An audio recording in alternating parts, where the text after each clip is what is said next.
मित्रांनो, राज्य सरकारकडून राबवण्यात येणारी मुख्यमंत्री माझी लाडकी बहीण योजना ही महिला सक्षमीकरणाच्या दृष्टीने एक महत्त्वाची योजना आहे. परंतु अलीकडच्या काही दिवसात या योजनेवर बोगस लाभार्थ्यामुळे मोठा प्रश्नचिन्ह निर्माण झाला आहे. एका अहवालानुसार या योजनेमध्ये 14,238 पुरुष लाभार्थी लाभ घेत असल्याचे समोर आलं आहे. महिलांसाठी असलेल्या या योजनेत पुरुष लाभ घेत आहेत ही बाब अतिशय गंभीर आहे. यामुळं काय प्रश्न निर्माण झालेत? ही योजना बंद होणार का? लाभ मिळायला उशीर होणार का? खरंच गरजू महिलांपर्यंत लाभ पोहोचतोय का? आपण सर्वात मोठं सरकारकडून योजनेचा फेरविचार केला जाणार का? अशा अनेक असंख्य प्रश्न आपल्याला पडतात. तर आता काय, विरोधकांचा वाढता दबाव यावर आहे. म्हणजे विरोधी पक्ष आणि विविध सामाजिक संघटनांनी या घोटाळ्यावर जोरदार टीका केली आहे. विरोधक म्हणतात, लाखो रुपये अपात्र लाभार्थ्याच्या खात्यात गेलेत, तर मग खरी लाडकी बहीण अजूनही वाट पाहते. मग आता इतर योजनेवर याचा परिणाम काय असेल? या योजनेसाठी वापरल्या जाणाऱ्या निधीमुळे इतर योजना म्हणजेच शेतकरी कर्जमाफी, पीक विमा, आदिवासी विकास, सामाजिक न्याय यावर परिणाम झाल्याचं शेतकऱ्यांचं म्हणणं आहे.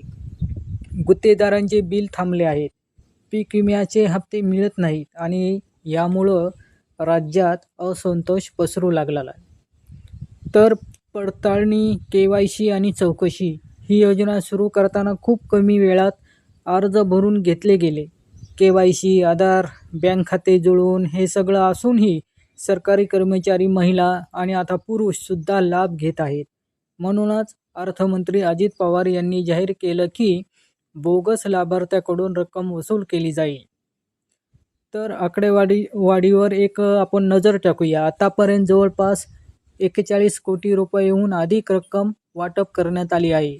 अनेक जण म्हणतात की लाखो लाभार्थी अपात्र असू शकतात, ज्यांना जिल्ह्यात 35 कोटीहून अधिक अतिवृष्टी अनुदान अपात्र लाभार्थ्यांना दिलं गेलं. ही गोष्ट ही चर्चेत आहेच.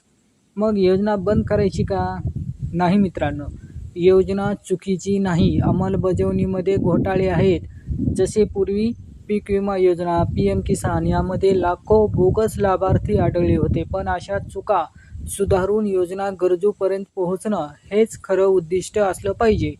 कारण प्रत्येक घरात एक लाडकी बहीण असते.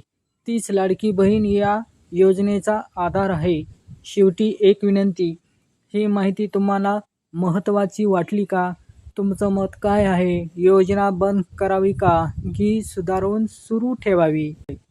आणि अशा सत्य व कृषीविषयक माहितीपूर्ण व्हिडिओसाठी संदीप कृषी सेवा केंद्र या यूट्यूब चॅनलला सबस्क्राईब करा. बेल आयकॉनला दाबायला विसरू नका, जेणेकरून तुम्हाला सगळे अपडेट वेळेवर मिळतील. चला, धन्यवाद. जय महाराष्ट्र, जय शेतकरी.